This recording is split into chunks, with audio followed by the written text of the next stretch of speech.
I actually found Live Leak when it was ogreish. I was working on it was a vampire movie at the time, and somebody referred me there because they said to do a blood effect, you needed to see what real blood looked like, and I had no idea. So anyway, back then, in '06, that kind of thing wasn't readily available the way it is today. But Ogreish wound up becoming Live Leak, and I stayed on. And whenever I needed to do something like that, I did all my research through Live Leak. And then I continued to do research through Live Leak for actually many, many years, since '07. And to me, it's a tremendous resource. And you take for granted, how fragile life really is when you see Live Leak. There's a tremendous amount of reality that sets in and grabs a hold of you and makes you a smarter and better person, as a matter of fact. When you see a caption, or a title that says, man gets decapitated, you're like, oh, I've watched television and movies for many, many years. I can handle whatever this is. And then you watch the clip that's 30 seconds long and a man really gets decapitated, and you want to go throw up.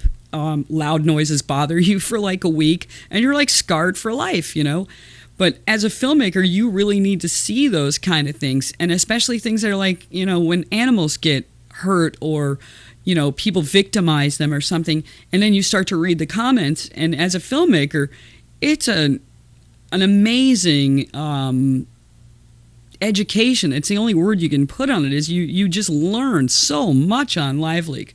But anyway, what I do on my project is I upload something and I'll put a voting poll with it where everybody can decide, do they like A, B, C, or D, or whatever, or is it good or does it suck, whatever. Because on Live Leak, the trolls are tremendous. They are not going to sugarcoat anything. If you want to hear the truth about your project, put it on Live Leak, because they're going to tell you the truth. If it sucks, they're going to tell you, die in a fire, because it sucks. And if it's good, you probably won't hear anything, because that's the way the trolls work. If it's good, you won't hear a word, but, whatever. And then there's the haters, and that goes the exact opposite way. So if you hear a whole lot of really, bogus, rotten comments, whatever, that are unfounded, they're just hating on it. Whatever. But anyway, Live Leak is tremendous if you're a filmmaker. It's an incredible resource.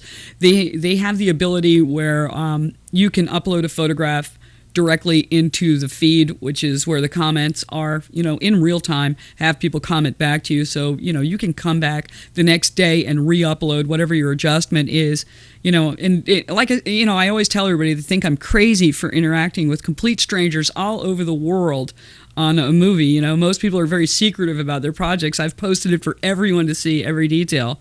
But anyway, once this comes out and goes to the theater, I think it'll probably change the way movies are made permanently. They'll be like, wow, we could have like a television show that would show the movie as it's being made, like it's a reality show or something along those lines. It'll probably change the way everybody thinks, because what difference does it make what my opinion means? I'm the executive producer and director.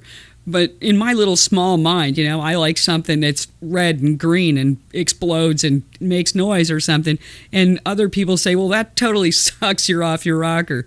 But how do you know that if you're not sharing it? So, what I like is that you get the information back in real time, whether you like it or not, but it's Live Leak. And if you're going to go to Live Leak and you're going to watch videos, you better be prepared, because what you're going to see could scar you for life, But if you're a filmmaker and you want to know what it's like to see someone set on fire and what kind of sounds a person makes while they scream, for their lives, that's the reality of it. And that's what Live Leak is all about. And it is a rough website.